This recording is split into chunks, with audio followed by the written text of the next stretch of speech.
Hi, good morning. Ang pag-uusapan ho natin, marami kasi nagtatanong, kailangan ba talagang pag-aralan itong negosyong ito? Ito naman sasabihin ko. Alam niyo po, kailangan talagang pag-aralan yung negosyong ito. Dahil unang-una, paano magagawa yung negosyo kung hindi mo alam? Ang reason po kung bakit marami nagpifail in any business, kahit sa traditional, kahit sa trabaho, kahit sa network marketing, paras-paras din ang gagawin mo, kailangan mo aralin. The moment na hindi mo inaral ang negosyong, ibig sabihin, hindi mo talaga siya magagawa ng maayos. Possible na pwede kang mag-quit. Okay, sige. Para talagang mas maintindihan mo kung bakit kailangan aralin ito, kung tatanungin kita, gusto mo bang nahihirapan ka? Siyempre, hindi. Alam mo kung bakit? Simple naman taong gusto niyang gawin yung negosyong nahihirapan siya. Ito yung tanong. Kung ayaw mo talagang nahihirapan, anong dapat gawin?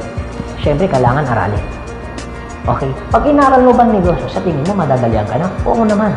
Kasi pag the moment ang negosyo, araw-araw mo ginagawa, napapractice mo, nagiging madali na sa'yo. Tandaan ninyo, kahit gaano kadali ang isang bagay pag hindi mo inaral, nagiging mahirap. Pero ang isang bagay, kahit gaano kahirap pag inaral mo, nagiging madali.